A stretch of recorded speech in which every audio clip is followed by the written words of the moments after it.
Hello and welcome to a special edition of Slant Alpha Adventures, coming to you from Astoria, Oregon, in the Pacific Northwest. And today's going to be a special edition because it is going to be my P3 practice check ride for VATSTAR, a training organization and authorized flight training organization that is functioning within the VATSIM community. To give you kind of a full picture of what's going to go on today, I got to give you some background information. VATSTAR was founded in 2015 by Alejandro Caballero. He had done a previous VATSIM pilot training organization that had functioned for a little while, and it had fallen victim to some website issues, technical problems. I believe there was some sort of unauthorized access, and whoever had perpetrated it had done some damage to the databases and such. So we wound up having to close it down. So he did some self-education on website security and rebranded it as VATSTAR. When he was about to relaunch it, he needed a partner. He was very much a airline pilot on VATSIM, as many are, kind of the Magenta Line A to B type pilots. But he wanted to partner with somebody that had a little bit more well-rounded pilot experience on VATSIM that would enable him to expand his training offerings from what at the time was just the P1 and P2, but he wanted to offer the additional pilot ratings that were available at that time under the original VATSIM pilot rating structure, P1 through P5. P1 was kind of the original intro to VATSIM, VATSIM etiquette, how to connect kind of rating. P2 was kind of a basic IFR flight, and that's what he offered in his original version.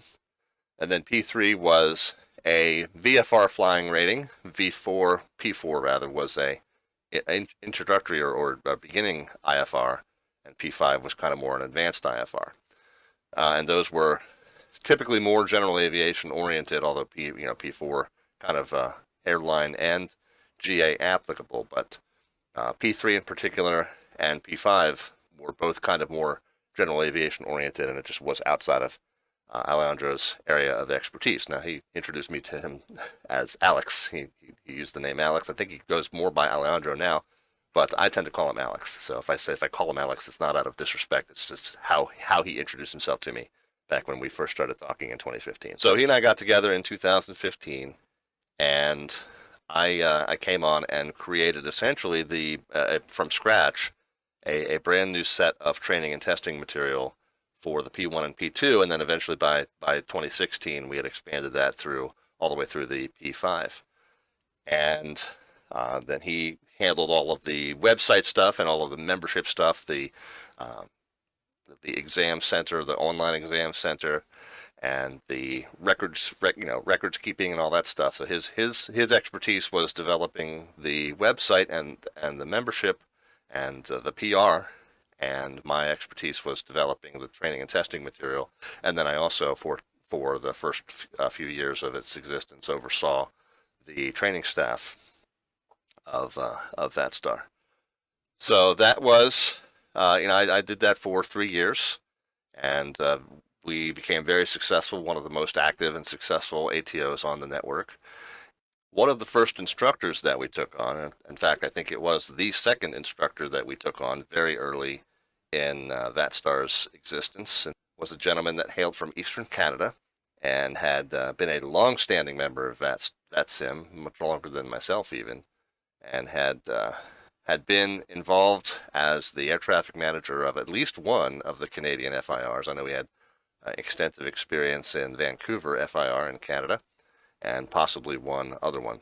I feel like it was more than one, but I don't remember exactly which FIRs he was involved with. I know that he was involved with Vancouver.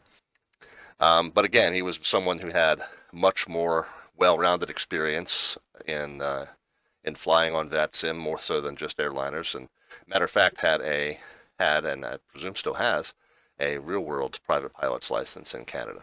And his name is Tomas Hansson. And when I decided to step down from VATSTAR in 2018, Thomas was by far the most senior instructor that we had on staff. and was very eager and willing to take over the reins of the Chief Flight Instructor position from me in the late stages of 2018. I had stepped down in an interest of spending a little bit more of my time developing what became this live stream, Slant Alpha Adventures. So Thomas has been and remains the Chief Flight Instructor ever since that point, and will be my instructor this morning for the P3. I mentioned that VATSIM had restructured its pilot ratings, and probably one of the first big projects that Thomas took on as the Chief Flight Instructor of VATSTAR was to adjust VATSTAR's course material accordingly. So originally, as I mentioned before, the P1 was kind of an introductory VATSIM etiquette course almost. It didn't even really require any flying. It was mostly just some education about how to connect to the network, how to figure out which controllers are online and who to speak to, an explanation of the whole top-down philosophy thing,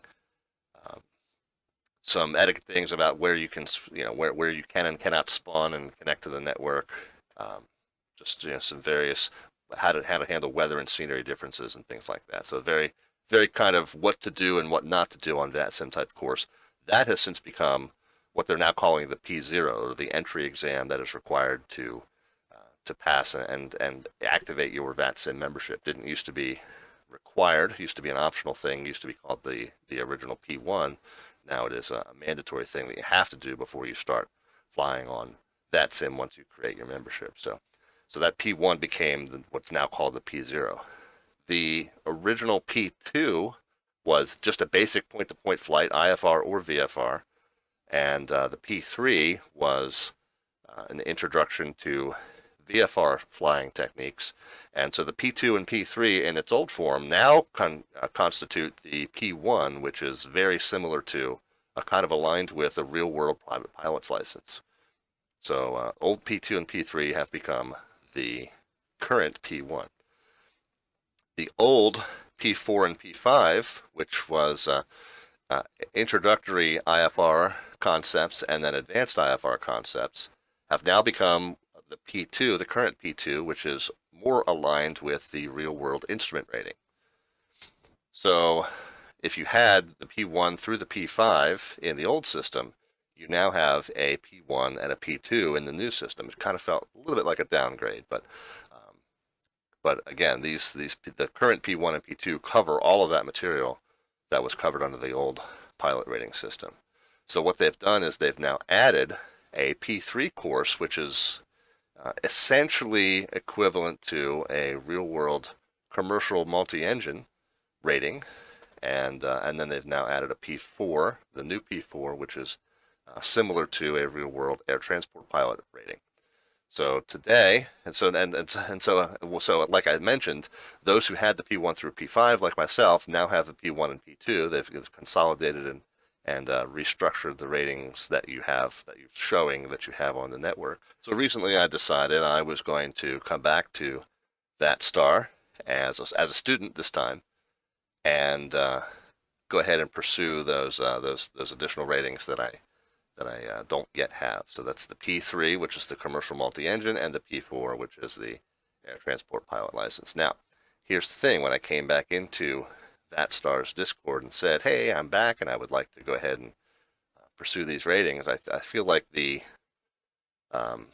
reaction among those who were on the Discord in VATSTAR were kind of like, oh, well, gee, you should be able to knock it out in like 10 minutes, right? You know everything you need to know, don't you? And the reality is I don't. And the reason for that is that the P3 and P4 spend a good deal of focus on emergency procedures, engine out procedures, and things that I, in my sim flying career, have really not simulated. I tend to fly in infallible aircraft with random failures turned off, with the exception being aircraft like this Beach Baron with Reality Expansion Pack. Obviously, the Reality Expansion Pack does simulate failures that can happen if you mistreat the engine. I don't have the random failures engaged still, but it will mess up the aircraft if I mistreat it, and of course the engines can die. And of course, as we've found in some of my live streams, there is still the possibility of consequences for failing to react properly to icing conditions, and we've found that out the hard way a couple of times on stream, once with catastrophic results. But anyway, so the P3 does focus on a little bit more preparation as far as what happens when things go wrong, what happens when you lose an engine, how are you supposed to react if you lose an engine prior to liftoff, but after, before or after your rotation and liftoff. What happens if you lose an engine mid-flight?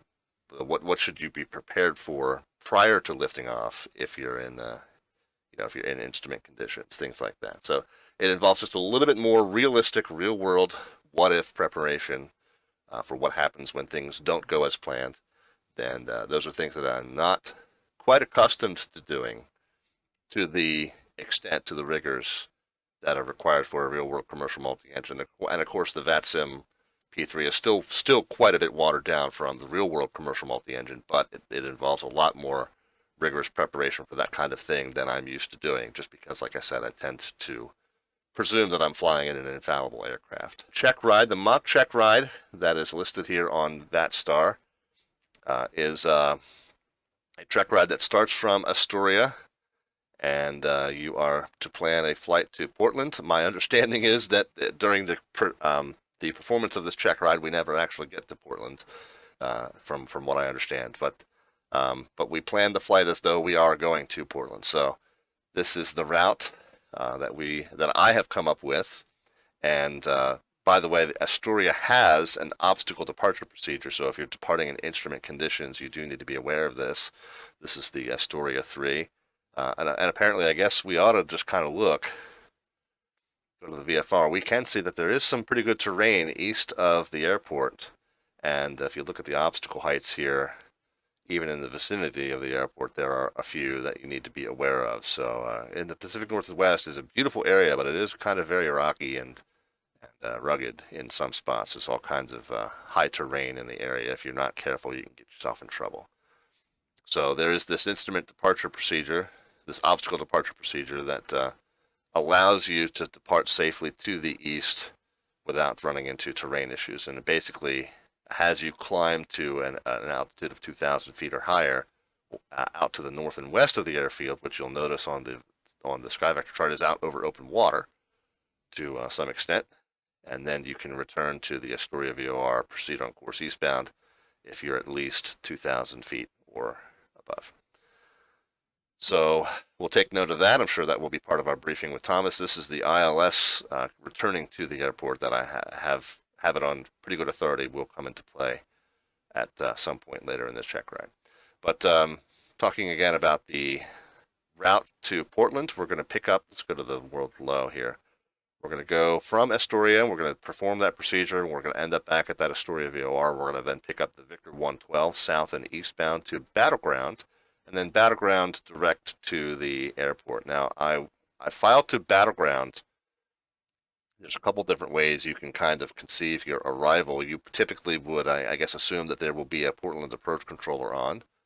There may or may not be on VATSIM, but in the real world, obviously, you would have a Portland approach controller on. But the other thing is that if we know that the field, if we hover over this, we can see that it's variable at 3 knots. Earlier, it was like 300 at 3 knots or something like that. A very light wind coming from the west or the northwest here. The ILS to 28 right into Portland does have a feeder leg off of the Battleground VOR.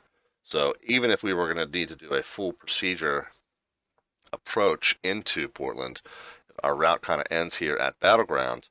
It does have a feeder leg here published, 37 feet or higher, 3,700 feet or higher for 19.8 miles on this course. That would then go out to this point, NACI. We would perform a hold turn in lieu of procedure turn. That would function as our course reversal. Would be in this case a teardrop entry that would come out to this side of the hold and then reverse back into the 283, which is the final approach course for the ILS to runway 28 right. So the key point being that Battleground is where my route terminates, but there is a process by which I can transition myself from battleground to the final approach course without needing to be vectored by the controllers. Morning. Hey, how are you, Thomas? Good, how are you? I'm well, sir. Good to talk to you. All right, so switching gears a little bit, kind of reversed roles, but we probably both knew this was going to happen one of these days. Yeah, well, ever since the ratings got consolidated, I've been very interested in picking up the ones that I no longer, have. I mean, obviously everything that I had was consolidated down to the new P1 and P2, and I knew that at some point I was going to want to come back and get P3 and P4. So it's just kind of taken me this long to set my mind to actually get it done. Okay, so I'm sharing the screen, and I want to just be sure that if I bring stuff over onto, I want to make sure that I'm sharing it properly in the way that if I bring stuff over onto. All I see is your. Oh no, I got it. Okay, so you have double Okay. screens and you just brought stuff over to the screen. This works Yeah. perfect with me. Okay, good. So that way I can go through the route that I've put in and all that stuff. Yeah. Alrighty. Okay. So tell me a little bit about your aircraft. Okay. It is a Beech Baron, Beechcraft BE58 model.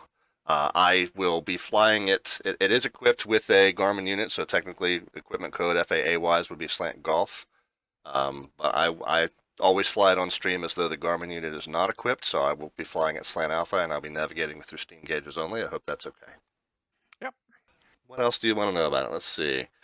Okay. The speeds, if you don't mind. So you're. So if Yes. you go into the cockpit and zoom in on your speed indicator there. What does the red line mean? So that's the VMC, or minimum control speed, one engine out, minimum control speed, which is 84 knots. 84. Okay. What happens if you drop below that? Well, the differential thrust would no longer be overcomable by the controls, so the plane would spiral into a steep bank that would be unrecoverable. Spin, yeah, not good at all. Okay, so that's the red line, absolutely. What about the blue line? Blue line is your VYSE, which is your best rate of climb with a single engine, 101 knots in this aircraft. 101, okay. Last question, what's your stall speed flaps extended? Stall flaps extended, so that's stall. Yeah, I've got the clean stall speed at 80, and then the VSO is 74, which is stall speed and landing configuration. 74, cool. So you were mentioning before your takeoff and landing calculations. I'm not going to ask you to do them, but where would you go and how would you go about finding them, and what factors would affect it? These. Those. Yeah, so this is from the POH. I got a copy. This is neat. Yeah, I know. The full 514 page document.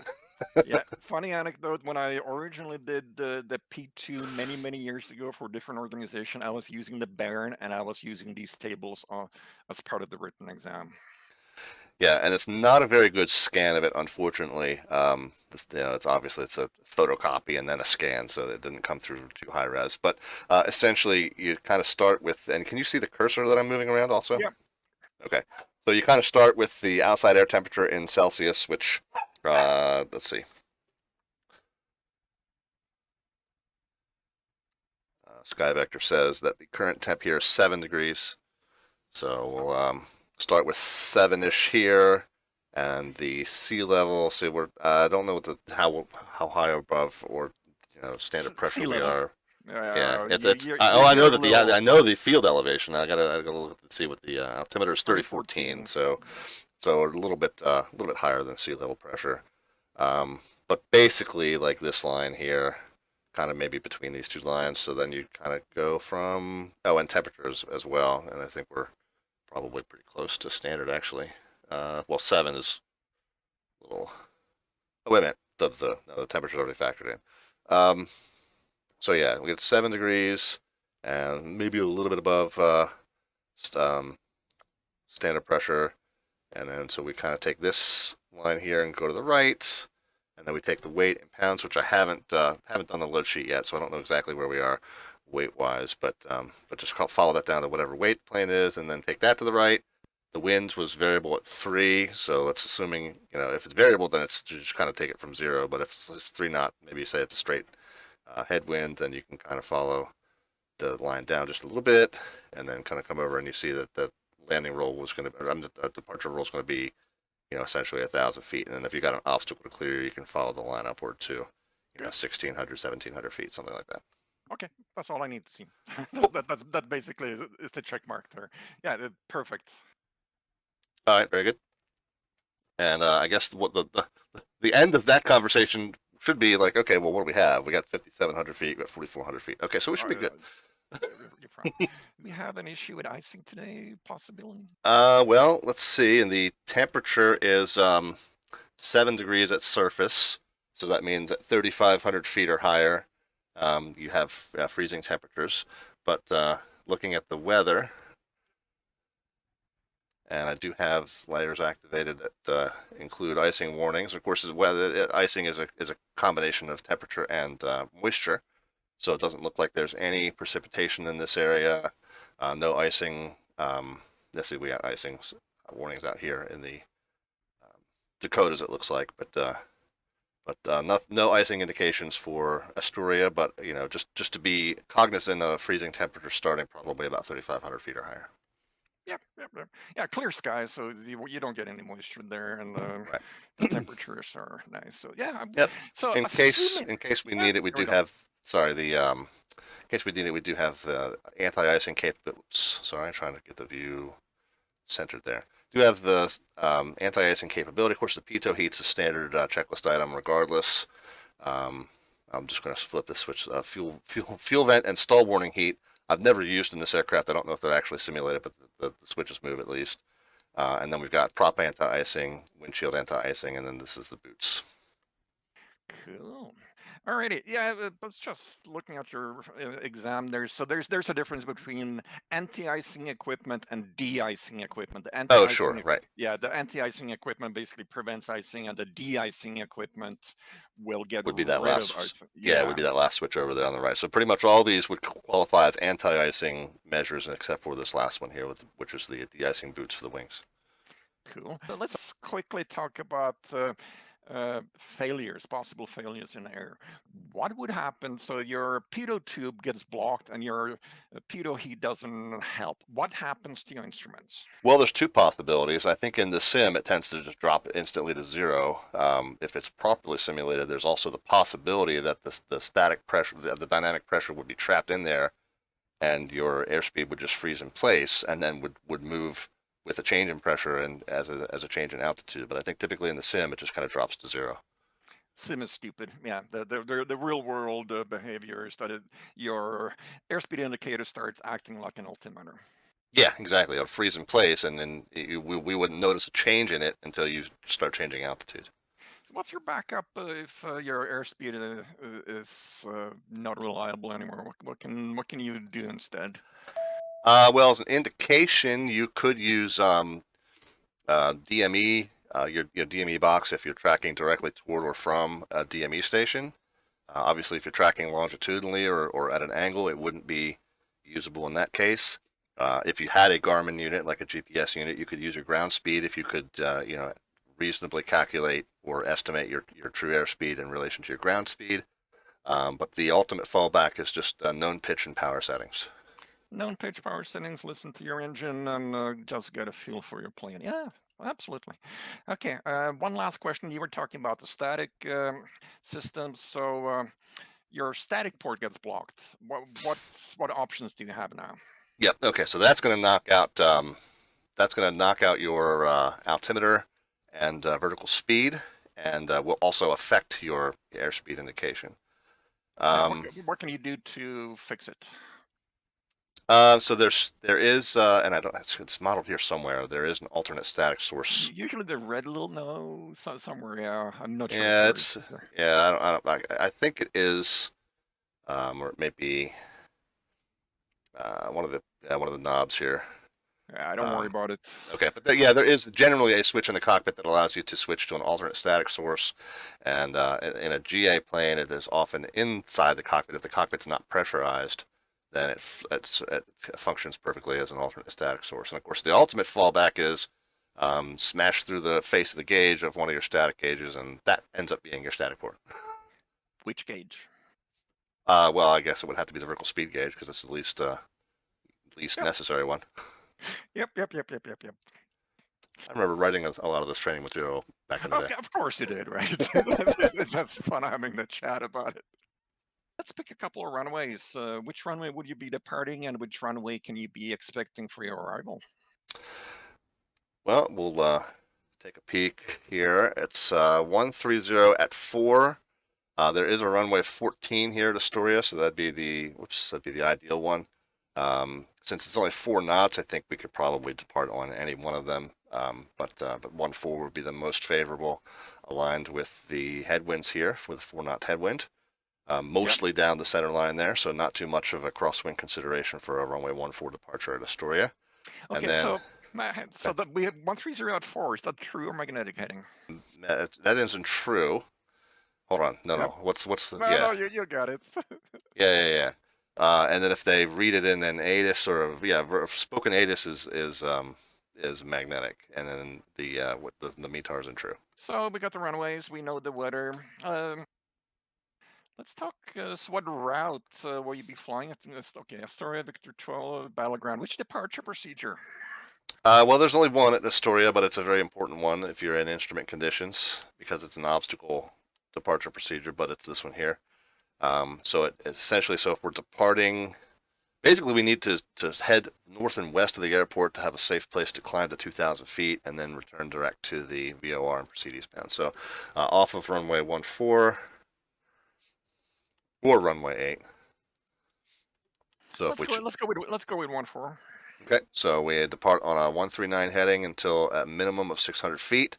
Then we start a right turn, and we intercept the 294 outbound from the Astoria VOR. So we will set, prior to our departure, we'll tune 114.0 and set 294 on the course, intercept that radial. Once we achieve 2,000 feet, we can start a left turn and return back direct to Astoria VOR, and then we'll pick up the Victor 112 or whatever it is. Yeah, Victor 112, I think, that goes south and eastbound. Cool. For the purpose of this Checkride, what we're going to be doing is you're going to be flying the departure. Okay. Once you come back over the VOR, we're going to do. I'm going to take you off there. You're going to go back north, return visually to the airport, do a touch and go at the runway of your choice, and then do a full stop at the runway of your choice. Okay. And we're basically going to cancel IFR, and you're going to be flying the rest visually with the proper arrival procedures into the pattern and all that fun stuff. Okay, sounds good. And we would use, I guess, standard pattern entries, visual pattern entries for whatever runway we choose at that point. That is correct. All right. Well, I guess then, knowing that, I'll just double check here. No indications of right patterns, so I think we're okay. Yeah. Alrighty, and then you're going to do a touch and go, full stop, and after we're done there, then we'll proceed with the rest of the Checkride, and I'll walk you through there. But anyways, that's the first part. All right, let's talk about your arrival into Portland. You have Battleground. Is there any arrival procedure? No, there's not any star. I did check. The stars are kind of from further out, so there's really, and I checked even to intercept the star from the closer in points, and it didn't really make sense to worry about that from the direction that we're arriving from. So my thought was to terminate the route at Battleground just because it's on the edge of the Charlie, under the assumption we would most likely get vectors from there. Noted that, of course, we would normally have an approach controller that would vector us to final, but in case we needed it, hold on 1 second. Needed to release my push to talk so I can zoom that in.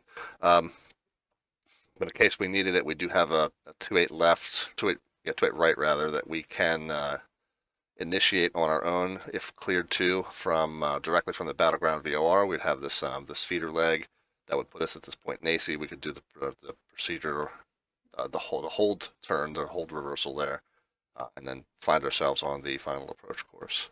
Absolutely, your route is cool. What altitude?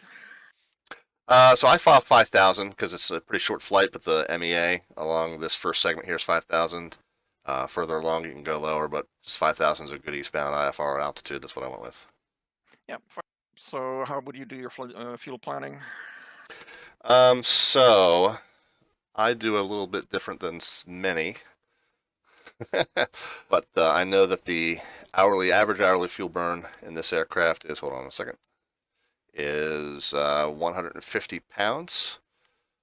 So I've calculate the trip is 29 minutes, so that's 73 pounds, and then I've added some fuel for taxi out, taxi in, a 5% contingency, and there's the total planned fuel.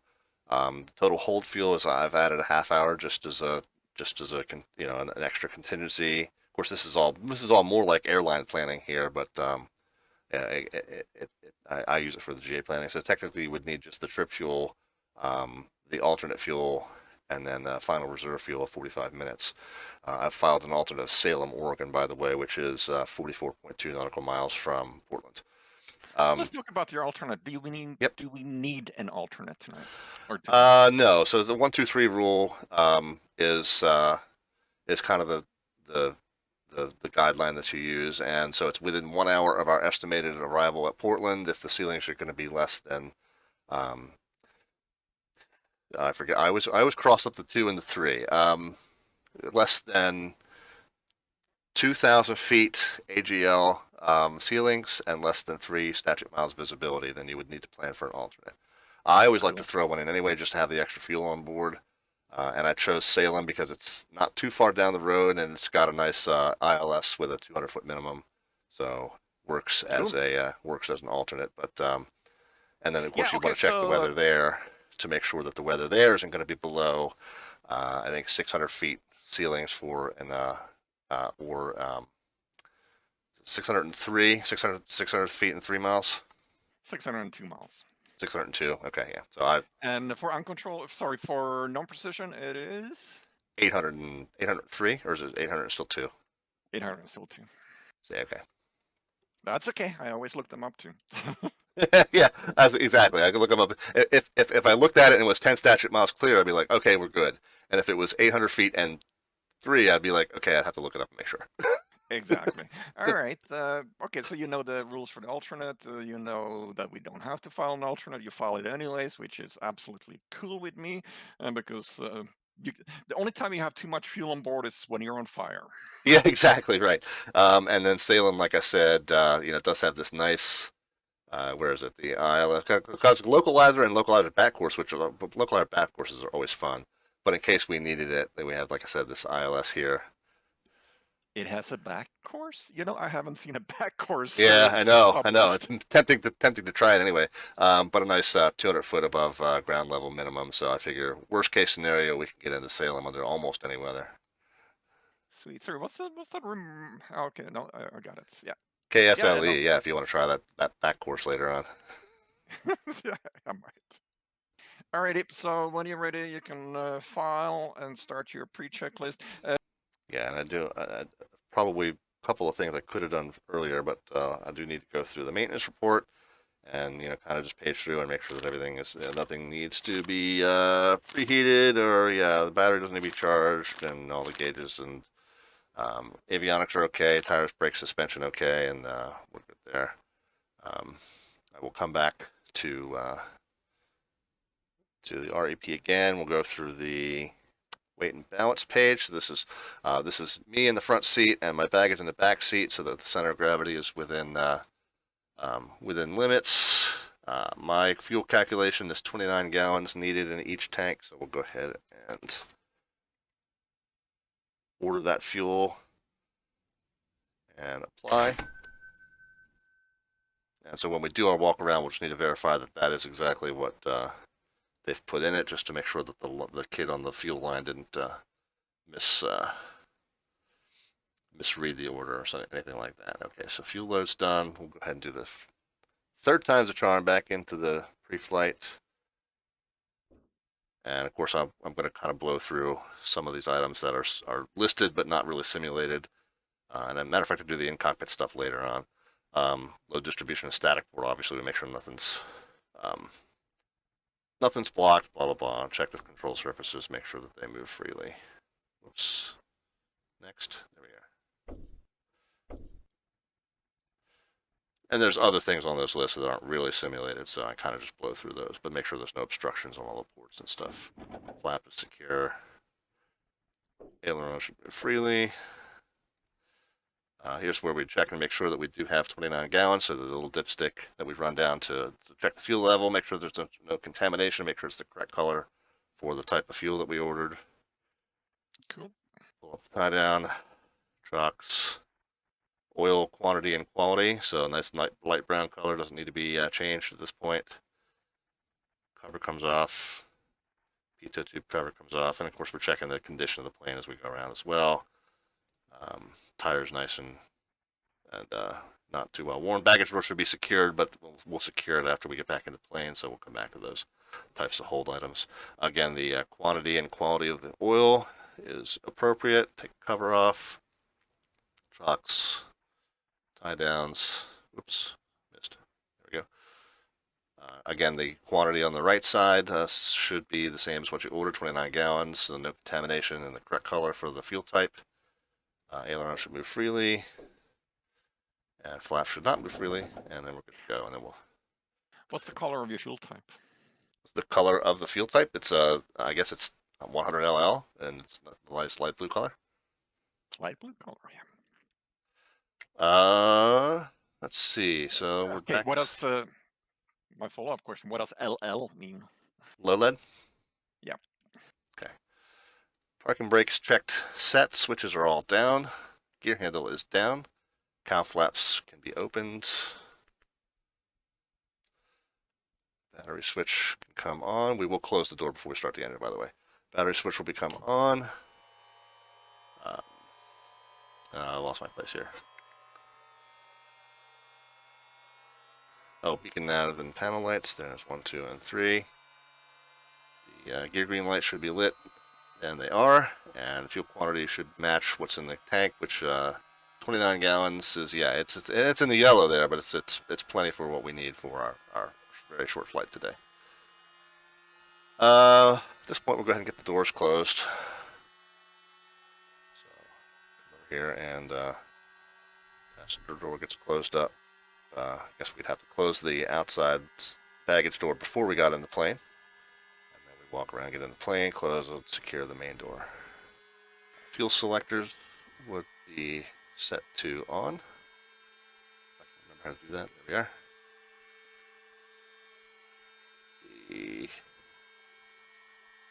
The mix and prop levers can go forward. Now I have a single, by the way, I have a single lever that controls both, so we will have some things to discuss when we do engine out stuff. I can, if I leave these full forward, I can move them individually with the mouse, but then I can't move them again. So with the throttle, you'll notice that, you know, when we get it later on, we'll pull all whichever ones are failed. And I'll just leave I'll leave the mix and prop lever where they are, but then the throttle will move. So you're better off than I am, because I have a joystick with a throttle on it, and that's all I use. Yeah. So anyway, so when we get to that, you'll notice the throttle will go back. The throttle of the dead engine will go back, but I'll just leave the mix and props where they are. So we should be okay there. So mix props forward. We'll start with the right side engine. Throttle goes to full. Prime the pump for a few minutes, watching the fuel flow down and off. Go up to about half the handle width. We will clear the prop area and magnetos, and then engage starter. Oil pressure comes up right away. Sorry, which sim are you using? This is X-Plane. Got it, thank you. Okay. So oil pressure comes up right away, and the rest of the temps and pressures are starting to move to the normal ranges, so the generator can come on.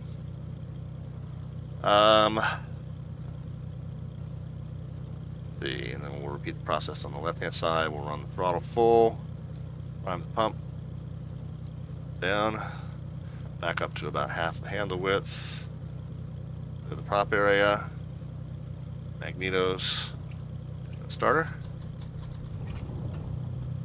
and the oil pressure again comes up right away. Generator can come on. Just manually now set the throttle. What in the heck? Sorry. Somebody just followed me even though I'm not broadcasting right now. So it set off my alert.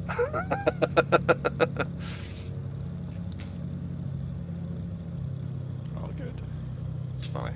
So we'll set it to just 1,000 to 1,100 is a good warm-up range. Avionics master can now come on.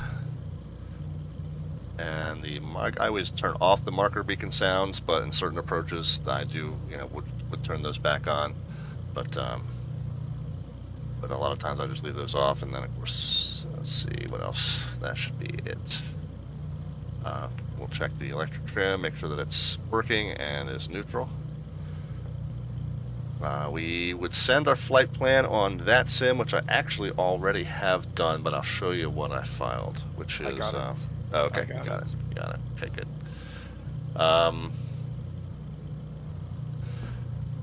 I would, let's see, the next thing I typically do is get a updated Metar. I like to do it through the pilot client just to make sure it's the Metar on the network. Still saying 130 at 4. 10 statute miles clear, temperature 7, altimeter 3014. So I think we're still going off of 14, and then get the altimeter set for you in just a moment here. 3014 is there. Charted field elevation at Astoria is 14 feet, and I'll cross-check that, and it does indeed match up with what's showing on the altimeter. Comm radios will be set as needed, so that means in this case VATSIM CTAF frequency of 122.8. Do a real quick check. There are no controllers on VATSIM in the area right now. Okay, so comm radios are set. There's no clearance to obtain, but we can. We get to power on the transponder, and we'll just. 2200 is kind of the VATSIM assigned code if you don't have a controller to assign one, and we'll go ahead and put it into mode Charlie there. Cool. Let's see. Nav and ADF tuners set as needed, so this is where I would come back to this departure procedure. We'll set 114.0 and 294.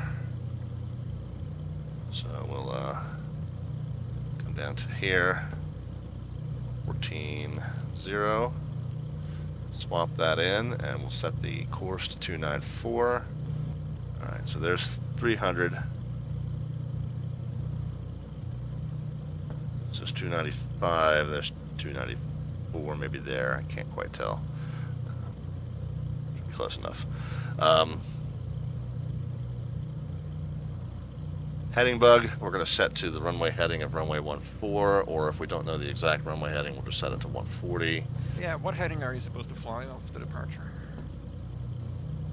Oh, that's a good point. It's 139, I think it is. Yeah, 139 to 600. Okay.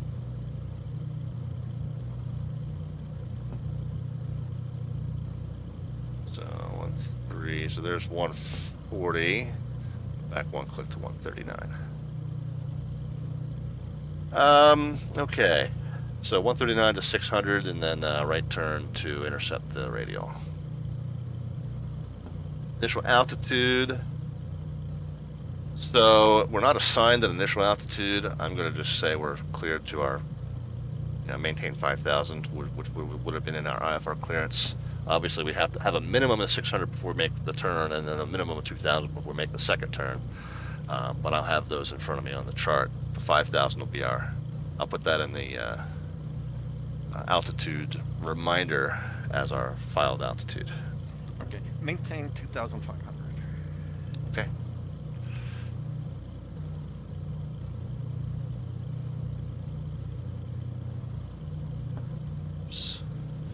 All right, that'll be that answers that. I do want to check flap operation. I noticed that in the Carenado that the transit light doesn't work. So we'd follow a little maintenance report for that, but it does indicate down and approach mode. So we're back, so they work, and then of course you obviously visually make sure the flaps are operating as well. So do that, and then we'll put them back into retracted. And this is not a short field takeoff, so we won't be using flaps for departure. Wheel temps and cylinder head temps should be now in the greens. Wheel's going to slowly make its way back down into the green as the engine warms up, but it's getting there, and the cylinder head temps are still coming up to green, so we should give it a few more minutes to warm up, but we should be fine there. I do want to, as we taxi, I'm going to kind of just run the engine up a little bit and just lean to, I don't want to run too much up, but just going to lean it until they drop. That way we can lean for taxi. Okay, there's our drop there. So we'll leave it lean for taxi. That'll reduce the incidence of plug fouling until we get to takeoff, and then we'll set the mix back to full when we do our run up down at the end of the runway. And at this point, taxi light can come on. There. And we are pretty much ready to roll. I want to just kind of check before we roll that I have an idea of what we're doing taxi plan wise. I don't have a ground diagram with taxiway letters, but we know we're in this vicinity somewhere, so we're going to be taxiing to the northwest. And I guess if we're going to 1-4, yeah, we'd actually have to do this. Okay, so do you mind if we change the plan and just depart off runway 8? No, I mean, your wind is right in the middle there. So. Yeah, the wind is kind of coming that way, so.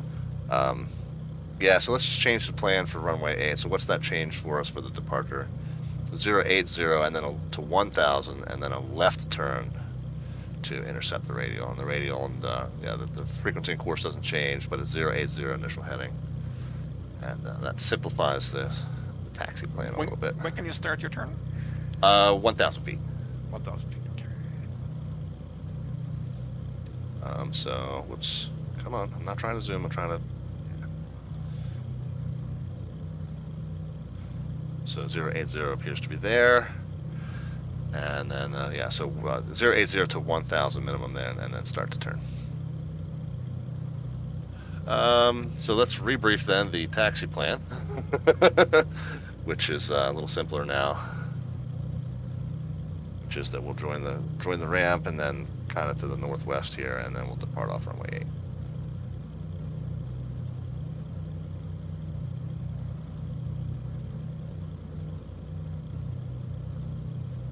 All right, pre-flight's complete as far as I'm concerned. Are you ready to roll? Absolutely. All right, parking brake is off.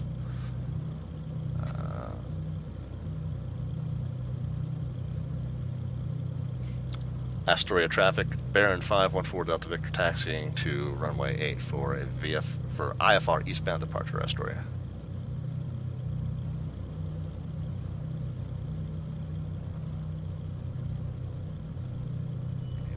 Brakes are checked and functioning. If you had a crosswind coming from your right, what would you do with your controls?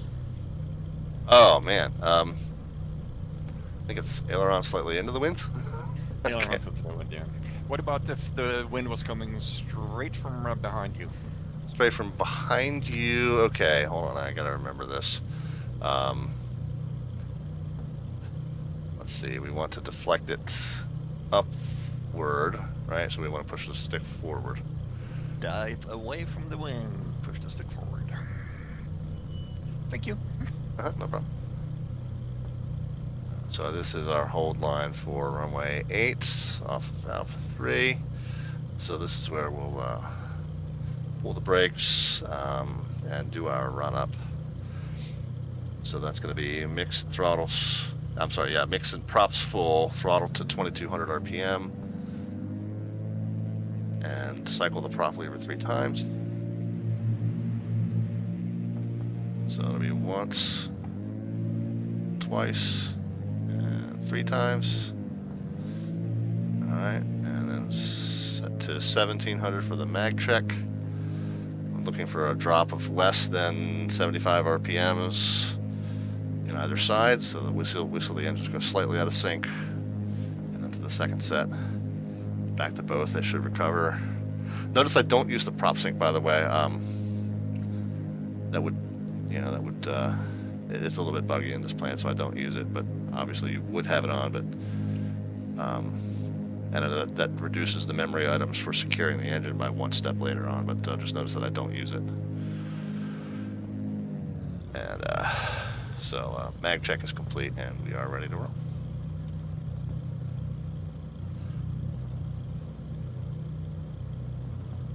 Oh, one additional thing is with the 1700, I did forget to check the prop feathering. And you can hear the props kind of slap the air as they feather, so that does work. Okay, now we're ready to roll.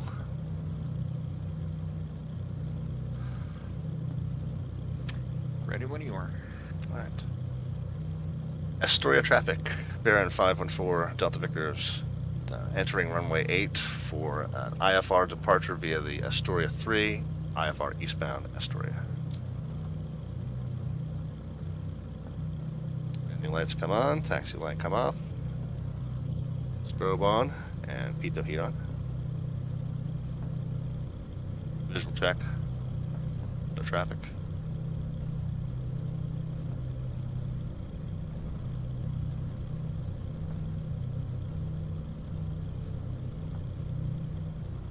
Visual check whoops. I saw the sign back there, it did say 8 and 26, but I guess we're not at the end of the runway where the number is. You want to verify that you're on the right runway. Yeah. I should have verbally noted that the sign did say 8 and 26, but when I pulled up to it, I think it did say that it looks like we're holding short of 8. Yeah, no, you're good. I mean, I have visual too. Okay, yeah. Yeah, the taxiways and runways are a little weird. A little goofy here, but yeah, you want to definitely make sure you've entered the runway that you think you've entered. I would have personally, I would have taxied a little further, because you have the area pass behind you. Behind the keys. Okay. Yeah, that's okay. All right. We've got with an expected takeoff roll of 1,700 feet. We've got plenty of runway.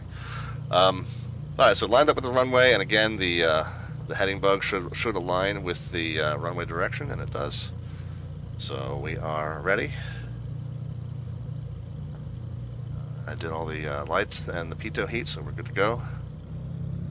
We will set our takeoff power, which is 27. I'm sorry, full throttle and 25. Oops. There we are. And we are. Rotation speed would have been about 85 if I'd gotten on it. Positive climb, gear coming up, and pitch for our VY, which is 105. So pitch down just a little bit.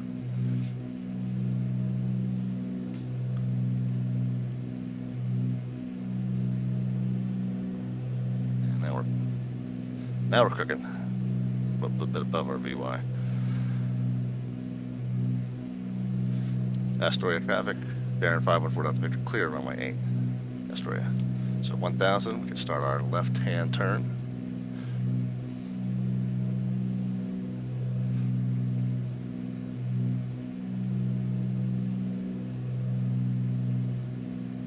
Trying to intercept this 294, so I'm just going to turn all the way around to westbound.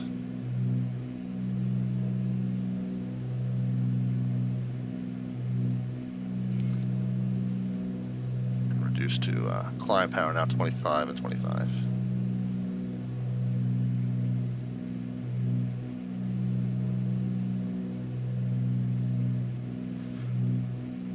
Of course, we're well above 2,000 now. I really, at that point, can turn back in toward the VOR, but I'm going to intercept the radial and be established on it first, and then I'll turn back into the VOR. Also, yeah, good idea. I just want to see you intercepting that radio. Yeah, and of course we're leveling off at 25 also. Autopilot is allowed. It's for sissies.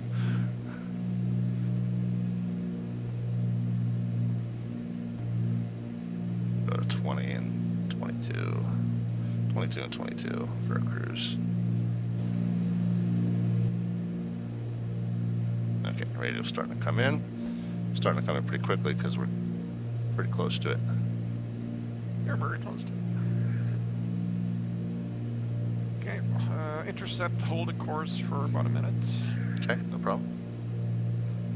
Cut the turn just a little bit short, so come back out to the left here a little bit.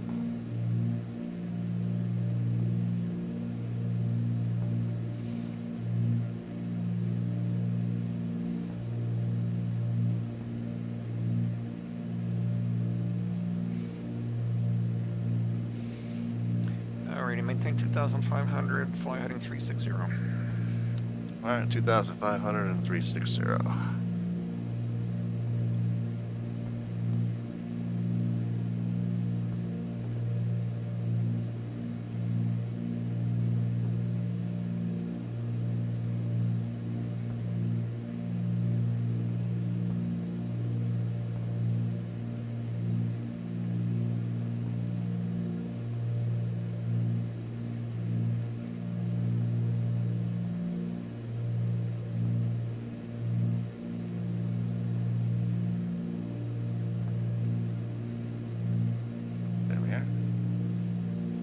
Speed's looking good. I got it less than cruise just because we're going to stay in the terminal area here, but still making 150, 160 knots. We're not 150 knots here. We're doing good. Actually, going to slow it down a little bit. Okay, airport is heading 1207 miles. Enter the pattern for touch and go. Airport's 120 and 7 miles. Okay. Bear 514 Delta Victor. We are 7 miles northwest of the field. We're gonna proceed eastbound, then enter a left 45 runway 8. I slipped the altitude, by the way. I've noticed that my altitude slipped. I'm still supposed to be at 2,500. But I'm also going to intentionally then start descending to pattern altitude once I clear the terrain. There we go. That's the correct. Yeah. So. Apologies for the little slip in altitude there as my attention was diverted. But, yeah, so we'll maneuver north and east of the field. Now that we're clear of this terrain here, we can start that descent. Another reason I love Asturias practice. We got all this water and you're safe wherever you are. Yeah, exactly. Alright, pattern altitude is going to be essentially 1,000 feet. So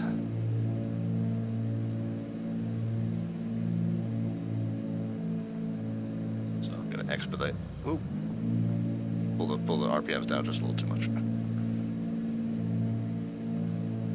Actually, going to start working the RPMs up. Help get the speed under control.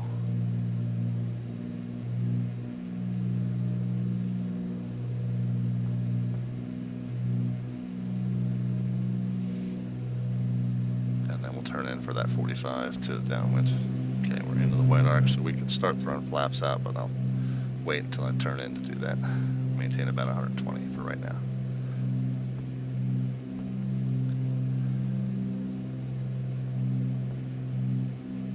There's the town behind us. Okay, so I know where we are. Astoria traffic, bearing 514 Delta Victor is about 6 miles north and east, 1,000, entering a 45 to left downwind, runway 8, Astoria. Going to spin the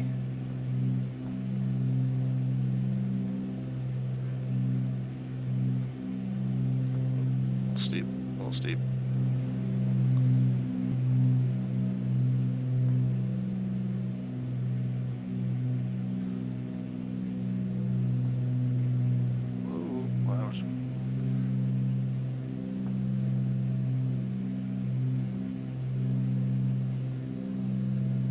Got focused on that heading bug, and I didn't. That was a pretty sloppy turn. Yeah, watch your airspeed. Yeah, I see.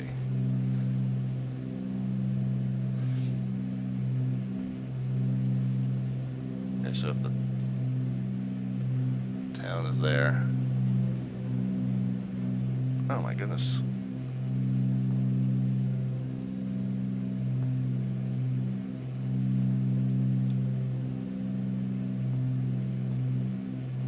Town is there, so the airport's kind of obscure, but it's over this next ridge to the left here.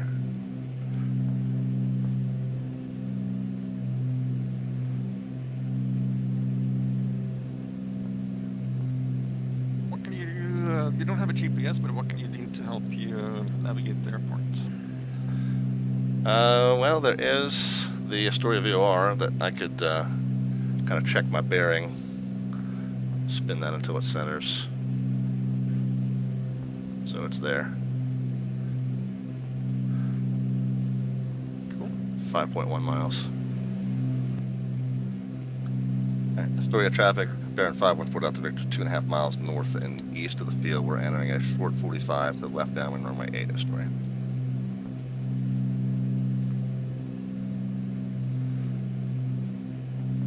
Kind of not really on the 45 for very long, and then we're just going to end up on the downwind. South Yeah, altitude nice slipping. Altitude slipping. Yeah. Autopilot is allowed up to the point where you're in downwind, but that's up to you. Nah. Can't fly. Trust me, you're gonna want it later. Fair enough. Alright, so there we're Astoria traffic, bearing 514 Delta Victor's left downwind midfield runway 8, Astoria.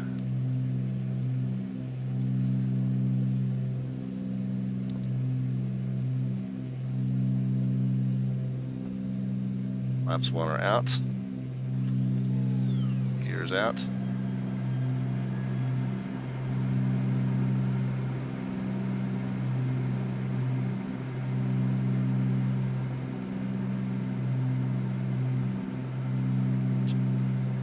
Correct out to the more proper downwind heading.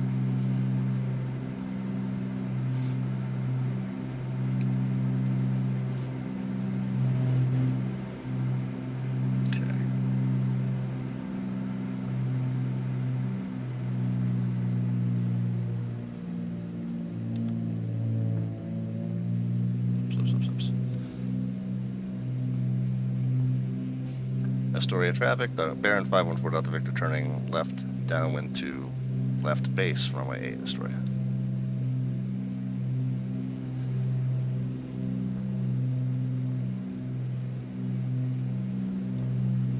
Okay, gears down in green, flaps are set and checked.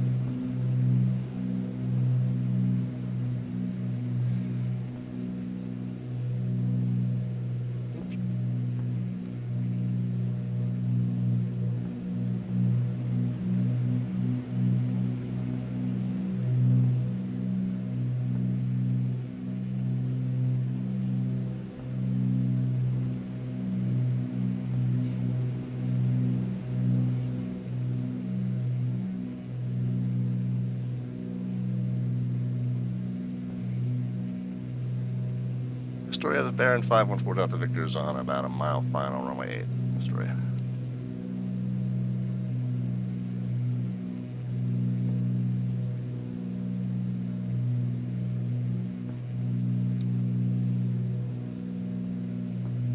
There's an aircraft on the runway. Go around.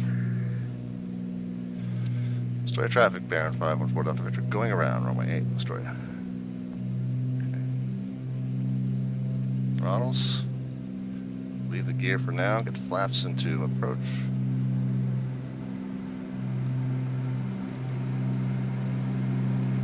Establish positive climb.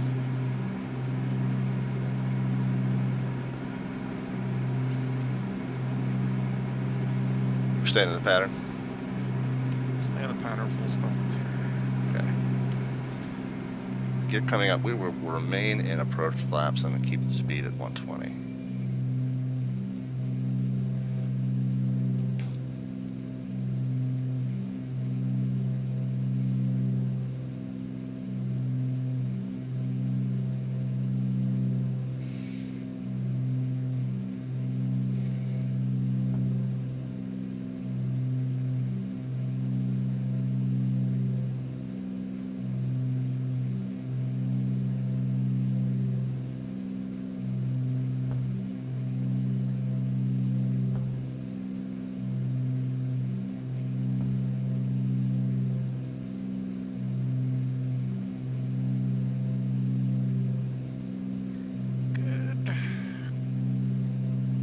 specs say climb out after a go around still needs to be at VY. Oh, okay. It's okay. It passed.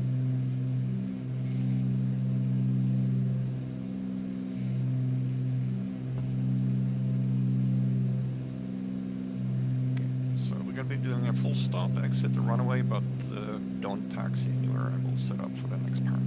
Okay, sounds good.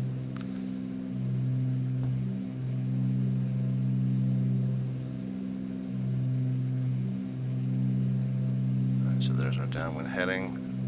Still at 120 in flaps 1.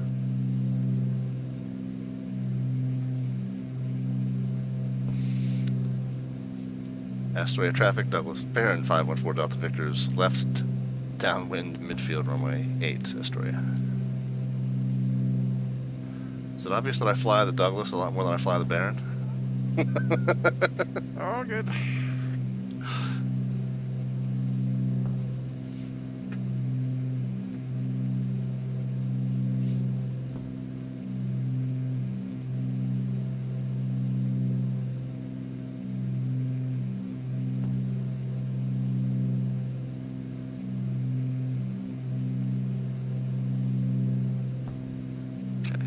Just a little bit longer.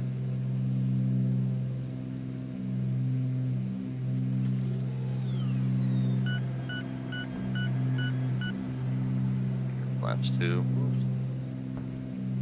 Add some power back in to account for that additional drag. Altitude ballooned up with the second knock of flaps a little bit, but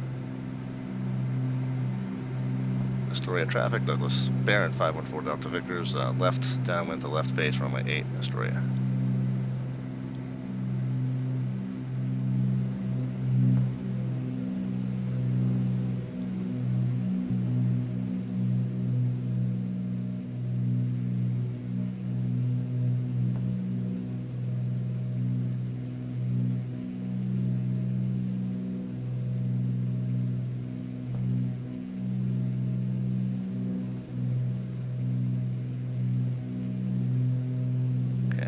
Gears down in green, flaps set and checked.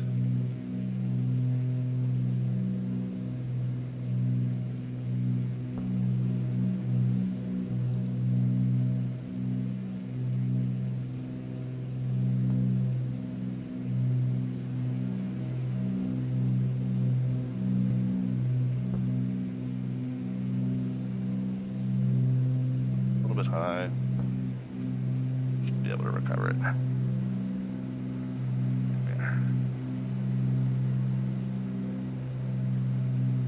Ideally, you want to roll out on final about 500 feet, so you're good. Yep.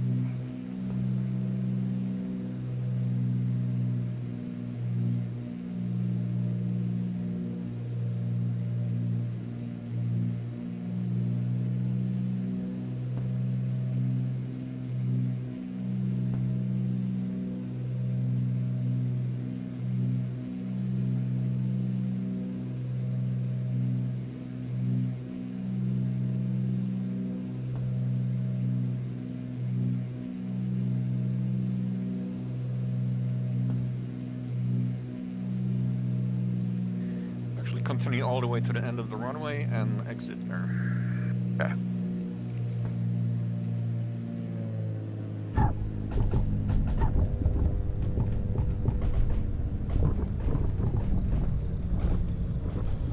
Yeah, perfect. Just exit here, do the 180, pass the line. Okay.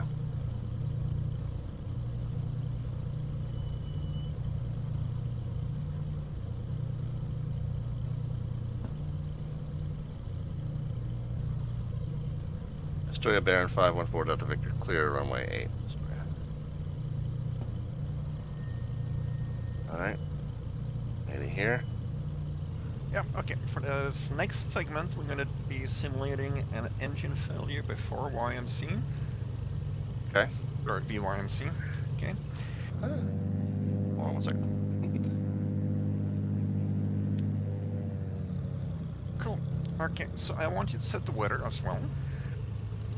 Okay. So we're going to be... Parking brake. Let me just do a couple cleanup items here. You bet. Flaps No one ready. stowed, landing lights. Taxi light back on, strobe light off, and pitot heat. Weather, I want your tops at 5,000 feet, your base at 400. This is what. Oh, okay. Here we go. Customize. There we are. Okay. Manually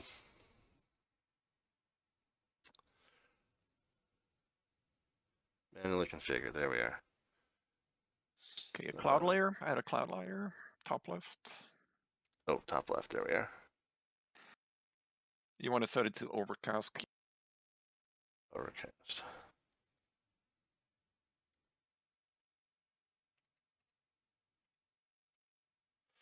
That's what it is. Okay, so that's what you need. 500, 5,400, and visibility as 3 mile. Let's go into your failures. Engines. Pick an engine.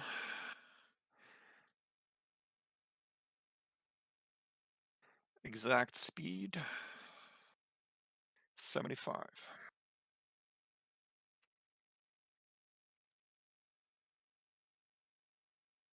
All right, Astoria traffic, Baron 514 Delta Victor entering runway 26 for VFR straight out departure to the west, Astoria.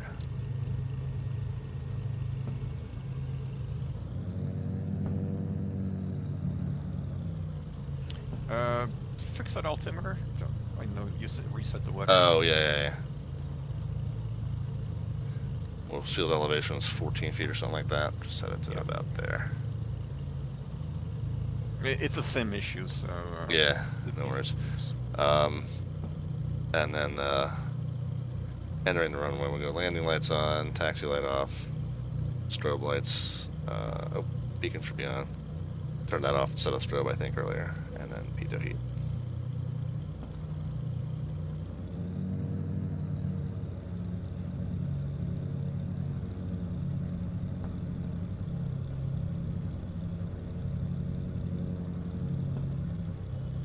Don't worry about the radio.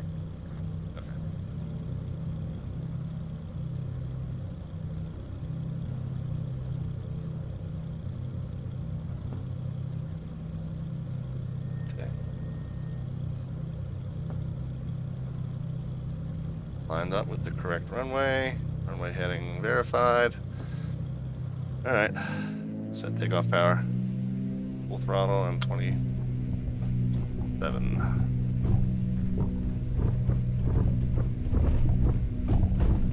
Whoa, there she goes.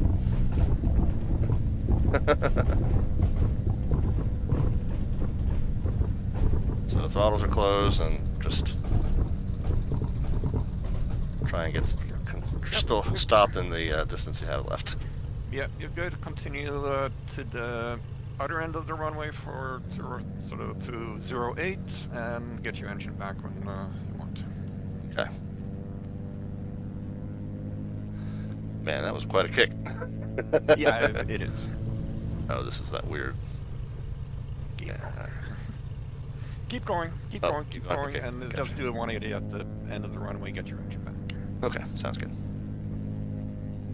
Okay, so after takeoff, you're going to be flying heading 040.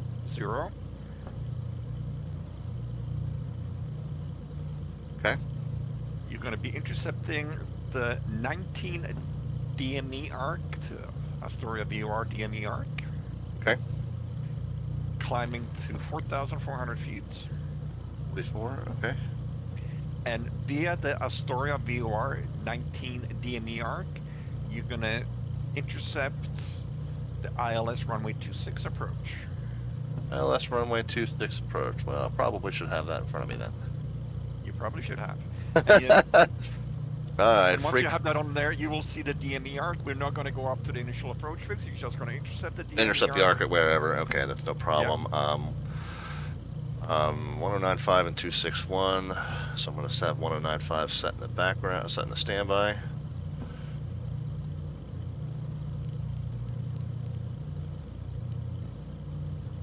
Two 6-1. 526 and 261. I'll probably have to change that for the DME arc anyway, but I'll set it back to 261 when we get there. questions about the approach? No, just give me a second to look over it. So we're intercepting 4,400, 19, 4,000 at 12.8.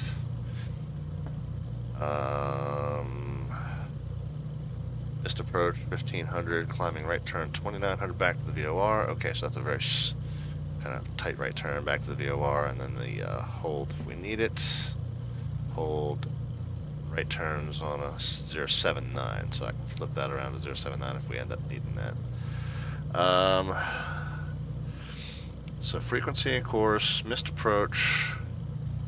I'll tell you what, since the missed approach is on the Astoria VOR, we're going to set 114.0 and 079 in the nav2.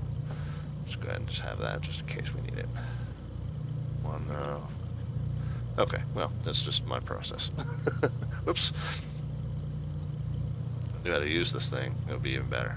14.0 and 279. Oh, there it is down here. 079 in case we were to need it.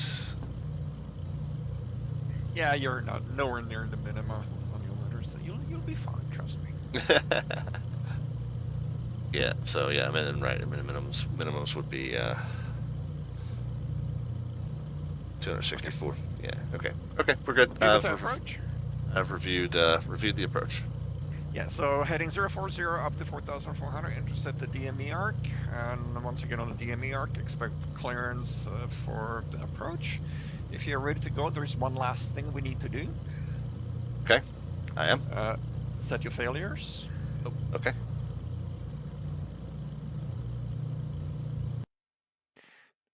Pick an engine. Doesn't matter. Engine. No, and set it to fail in 5 minutes. Set exact time until failure. Okay. Yes, please. 5 minutes. Okay, and let's go flying. All right. Astoria traffic. Baron 514 Delta Victor's departing IFR left 45 off of runway 8, Astoria.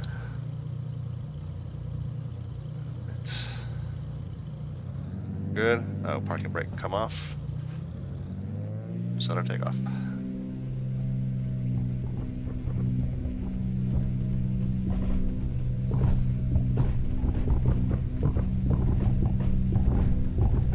Safe. Climb 105. Gear coming up.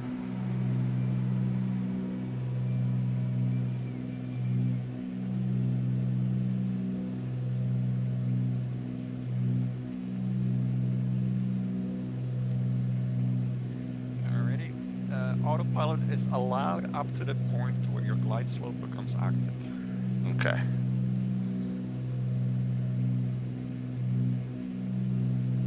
Through 1,000, we'll start the turn.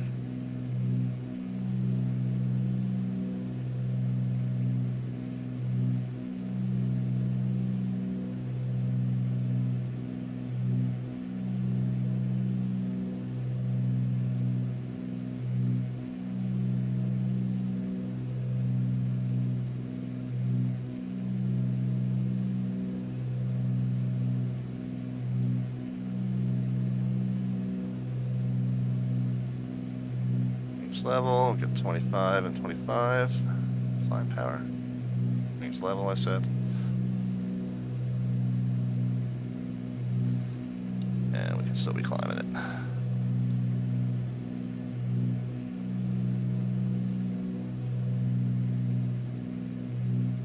You said 4,400. Yeah, that's the DME arc altitude.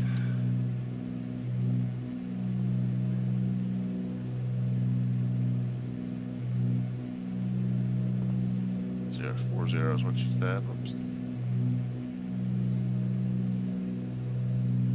Speed things up a little bit, turn right heading 050.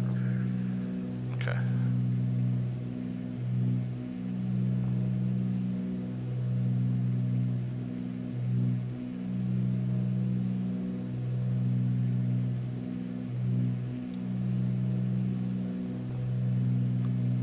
Manifold pressure slipped a touch. We'll get it back up to 25. Yeah, it tends to do that when you climb for some reason. Yeah, I know. For some reason, indeed.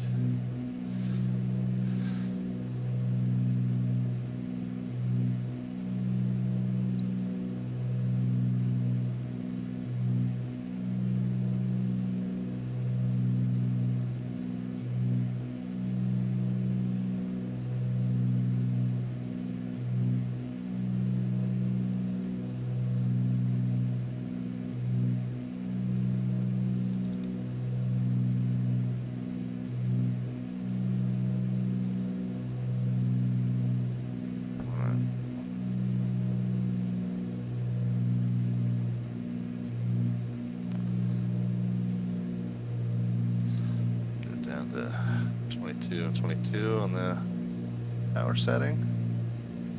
Back to 4400. Still on 050. 19 miles is what we're looking for. Still got a little ways to go yet.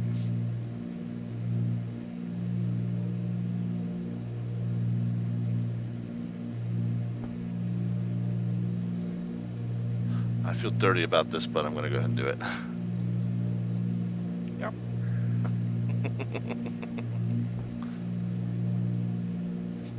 I mean, once you get to P3, it's allowed, and once you get to P4, it is required. Mandatory, yeah.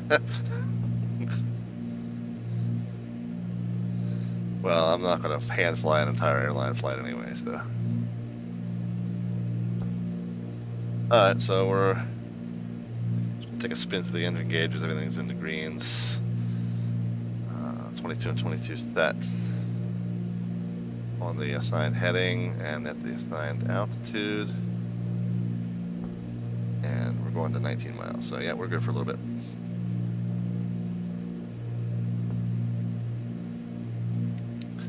.261 is the approach heading. It's like a 074 outbound is the kind of the, whoa, there we go.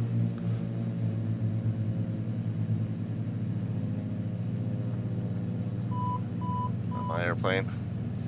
We're gonna need to rudder and aileron towards the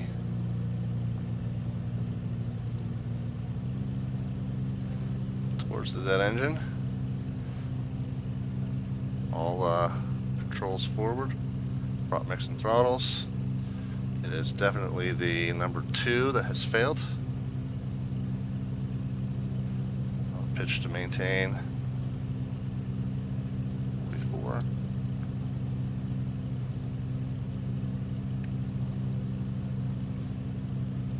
Secure the dead engine.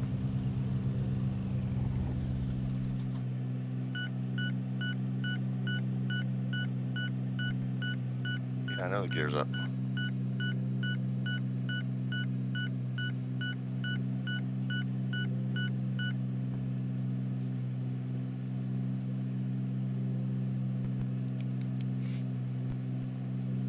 Still a little bit uncoordinated here.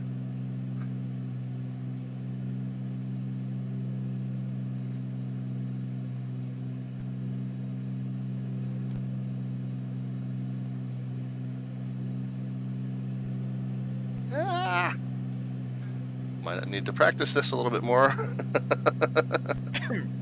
Cough, cough. Alright, so there's 050. Get back up to the assigned.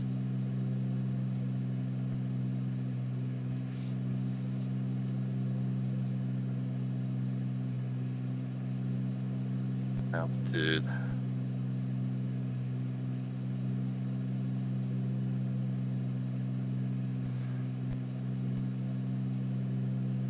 We got rudder and aileron towards the operating engine.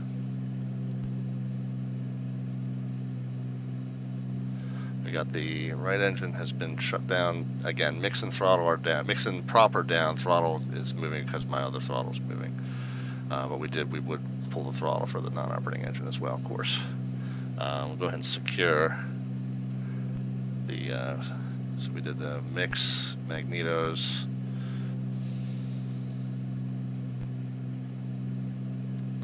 flaps and gear are indeed already stowed. cow flap.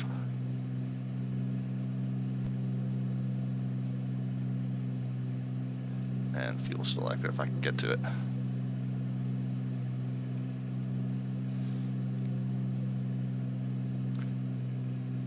Alright, so we're still 4,400, 050, and we're coming up on that 19 miles. Good.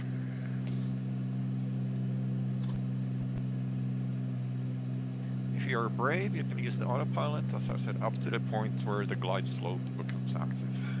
Okay, well, I don't know what the autopilot's going to do with the asymmetrical thrust, so I'm probably actually more comfortable hand flying. Anyway, intercepting that. Okay, so we're going to turn to the perpendicular heading now.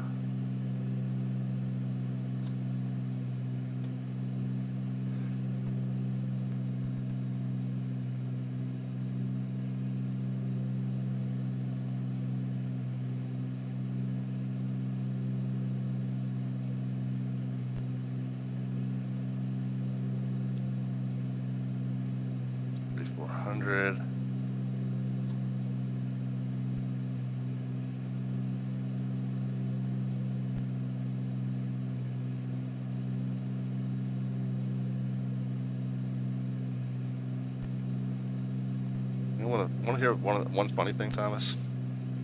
Go ahead. I got so focused on intercepting that 19-mile arc, I completely forgot that that engine was about to fail. You are not the first one. I found it hilarious. Completely forgot. And if my student doesn't forget, they forget which engine. Oh yeah, I had no. I definitely had to look at the gauges because I had no idea which one I had programmed. And I am turning slightly inbound to the perpendicular course to get back down to that 19.0. Yeah, I can't really see your DME. What is it? Okay, 19.6 now. 19.6. Okay, you're allowed ±1. Okay.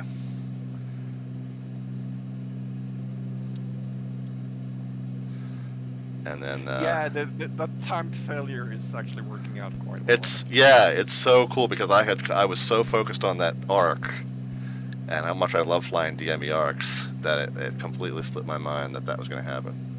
So funny. Cool. All right, so there's 19.0, so I'm going to kind of edge it back out to a 18.9 now, but we'll edge it back out to a perpendicular course. There's a little line saying LR074 on your chart. What does the LR mean? What does the LR mean? Good question. I don't know what it stands for, but I know that that's kind of like the reference radial that you use to start your turn into the final approach. Okay, it's a lead radial. Lead radial, okay. Yeah, so I knew the definition. I didn't know exactly what it meant, but yeah, it's just the reference point at which you start the inbound turn. Absolutely. So 074, so that means it's going to be 0. Of course, you can look at where the tail's pointing. That's the cheap way to do it. Or I usually just set my OBS to that, and once it centers, then that's when I start my turn. Yeah, well, of course, I'm using the OBS right now to maintain track of the bearing to station. But then what I may do is set the heading bug over to 074. What's your nav2 setting on? Nav2 is set for the missed approach in case we need that. Okay. Yeah, so I would probably use the nav2 radio to set the lead radio. Yeah. All right, so 074. So that's going to be a 254. Either one. Yeah, I'm just going to use the heading bug. Cool. What's your altitude? 45 is. Let's slip back down to 44 here.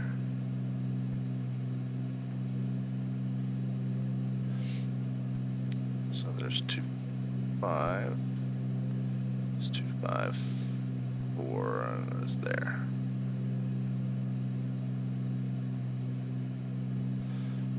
And we're slightly outside of the perpendicular because I'm at 18.6. So I'm going to let that scoot back up to 19.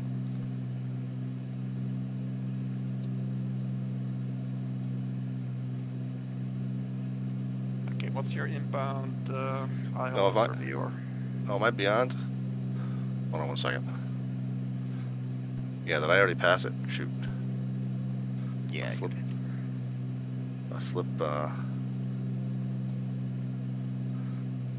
Shoot. Nav 2 to the. Okay, I've missed the localizer.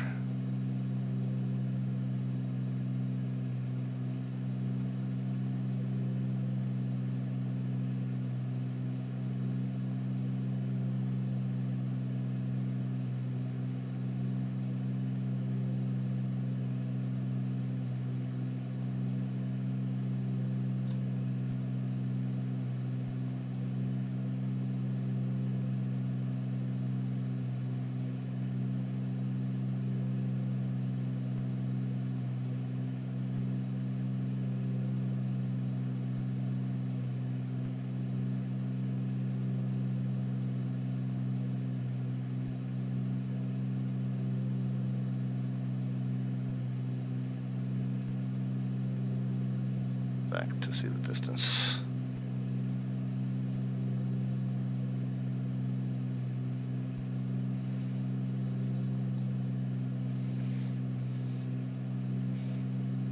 So we're 17.2. Yeah, so I really kind of botched that, didn't I?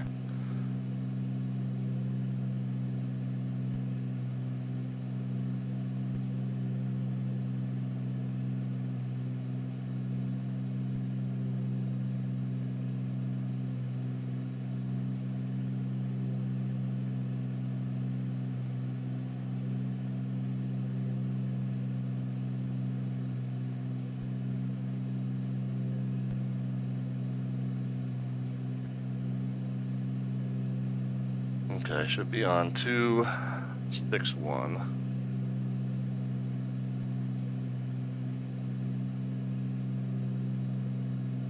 Okay.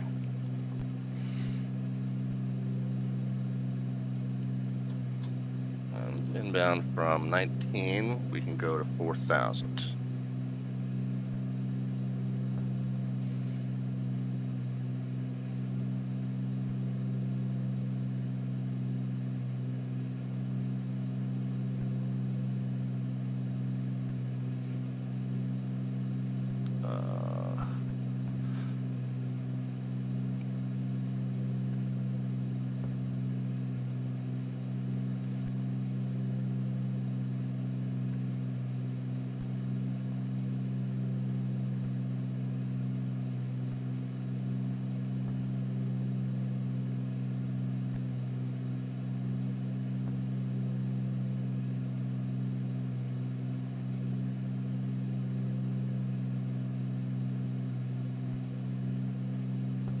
Okay, and then a 12.8 should be at 4,000. And that's when we'll intercept glide slope.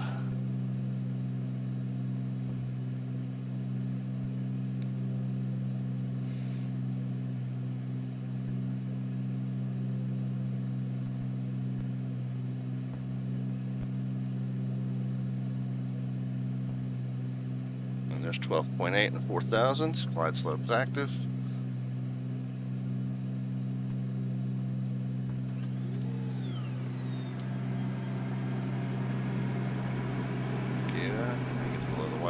Flaps 1.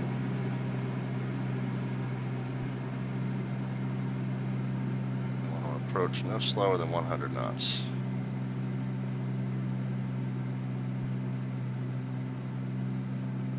Now we don't do flaps 2 until landing is assured.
time I throw in power, it wants to kick over to the right, and I'm not ready for that. Uh-oh.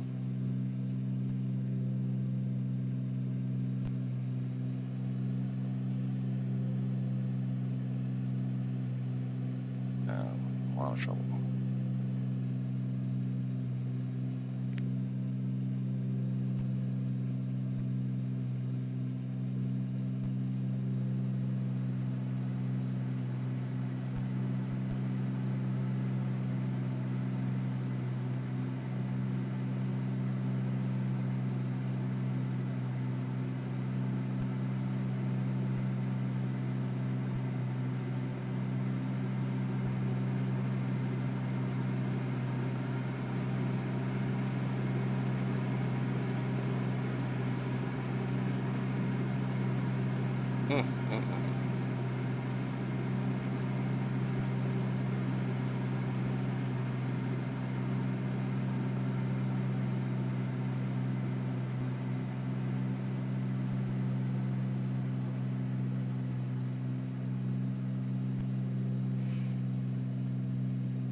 Every time I kick the power in, it just wrenches it out of my hand.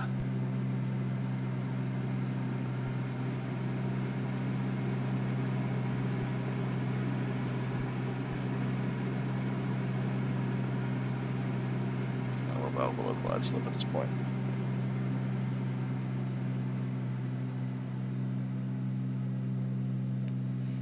Not trying to climb, I'm trying to just level it. It flies weird with one engine out. Yeah, man, it does.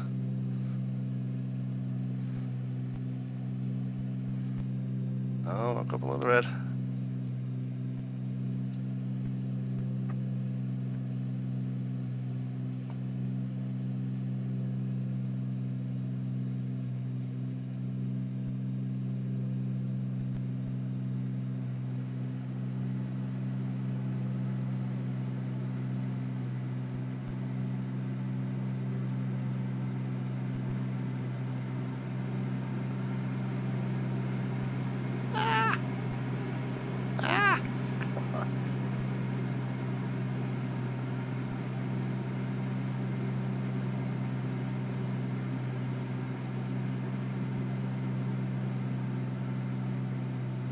Astoria traffic, Baron 514 Delta Victor, 3.5 mile final, ILS 26, Astoria.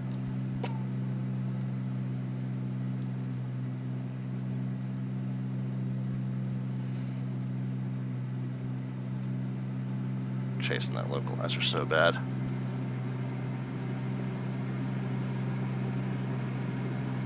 Back in 1 minute.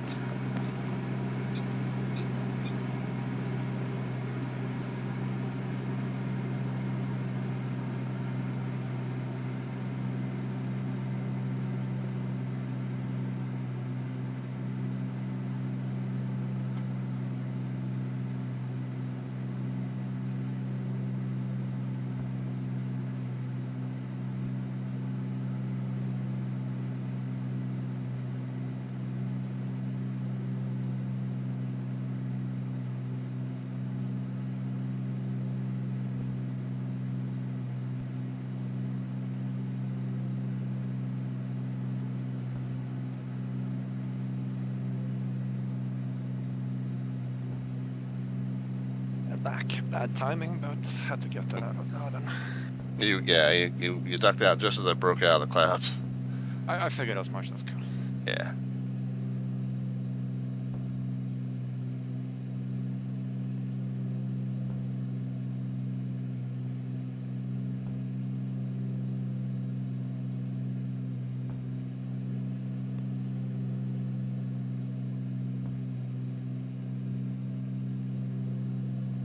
Alright, second notch of flaps coming in. Landing is going to be more or less assured at this point. Yep. I don't know how good a landing is going to be, but it's assured.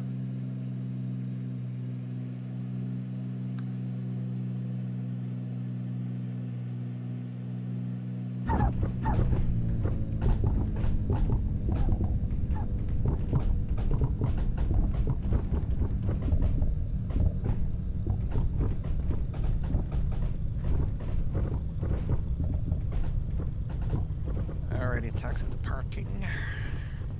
Shut her down and we'll have a quick chat. Okay, sure.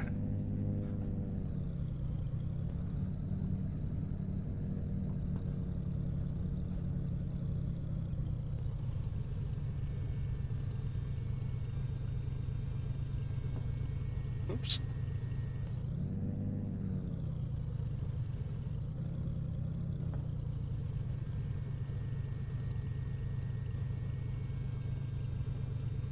All right. Landing lights, taxi light. Strobe.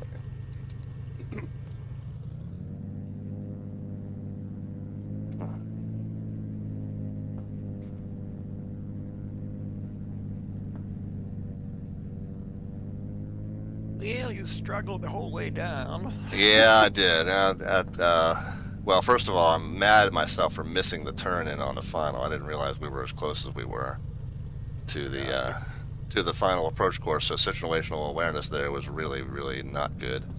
I was sort of trying to hint about the lead radial and. Yeah, and I was, so I knew what it was, and I said it, and then I was thinking for some reason I was thinking that I kept the way I said it that was going to be the heading that I was facing. So I was like, oh, we still got a quarter of the arc to go. No, we didn't. No, you didn't. Okay. There was one more thing. Shut her down. There was one more thing I did not like on the approach, and we'll talk about it. Sure. But I am going to pass you. Okay. You don't have to. If you think I ought to repeat it, I don't mind that. I can take it like a man. It was stable. It was just a couple of things I did not like. Yeah, well, the approach stability was way off. The pitch control was terrible. You were within our required margin, so we allow half deflection. Half deflection up to the point where you have visual, and you didn't lose the half until you did have visual, so I was cool with that. Okay. It was stable. It was safe. One thing we need to discuss. So shut her down.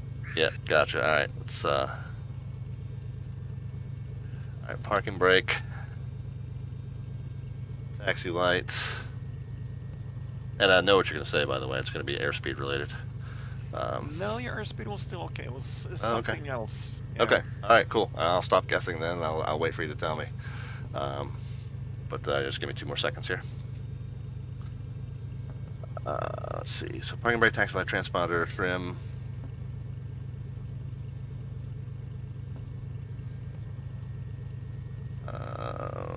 Avionics. Oops. Avionics is that one.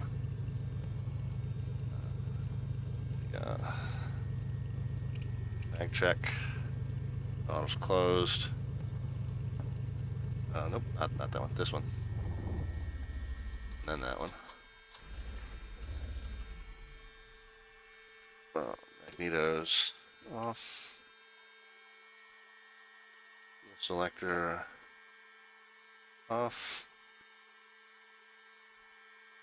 Now flap off. Nope, actually closed is up. There we go. And beacon. That.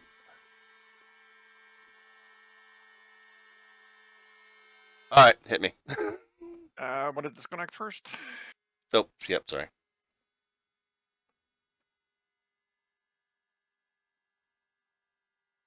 Cool. Okay, so when should you be extending your landing gear? Okay. You basically cannot extend your landing gear until your landing is assured. Oh, really? Okay. Yeah. So I know that flaps 2 doesn't come out until landing assured. But okay, so I see what you're saying. So you'd have to, if I was to have to do a go around, the gear would need to be retracted, stowed. Yeah, Gotcha. And with one engine out, and there might be a hydraulics problem, and that gear might not want to come back up. So Gotcha. You might be in big trouble if you're trying to go around. I hear what you're saying is that you're going to call it a pass anyway, which I do appreciate. But yeah, I'll go back and review the notes on that one. We've caught this a few other times.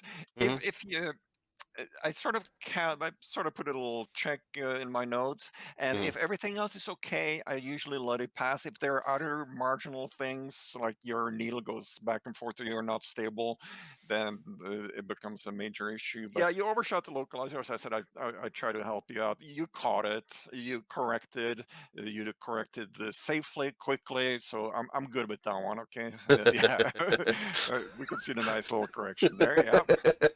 Personally, I probably wouldn't have tried to intercept so aggressively, but it worked out. So because Yeah. you overshot it again and then he came back out. Yeah, well, yeah, I'll right. The go for it. second overshoot wasn't too bad, but it was definitely there. Yeah, so probably trying to come back at a 90-degree angle might not be the greatest idea, but Yeah, I know. But I'll I do it. also I knew that there's some terrain here, and I wanted to still be as close to that 19 arc on when I was coming back until I had, terrain clearance coming in. So Yeah, that was the logic behind it, at least. yeah. Hence why we intercept the arc on the north side, because on the south side Yeah, you yeah, don't have that terrain. exactly. Right. No, we were right over top of that. But believe me, I was looking at those, going, is my altimeter set correctly? Yep, yep, yep, yep. All It right. was good. It wasn't flawless, and no one really is used to flying a single engine Yeah, ops no, on a certainly, twin. yeah. Unless like I said, today was really more. My expectation was that this was a practice check ride. So the fact that it's a pass today is welcome news, and of course, I absolutely respect your feedback. So Yeah, and as I said, we ran through the scenario. You were within the margins. You were okay, within our tolerances. So congratulations on a P3. Hope to chat with you soon again for the P4, and you should have something in your mailbox in the next 10 minutes. Okay. all right, very good. Hope I didn't hold you up too much. Thank you very much for the time. Good to Oh, talk to you you're again. welcome. Good chatting with you. Take care and have a good long weekend. Thank you. You too.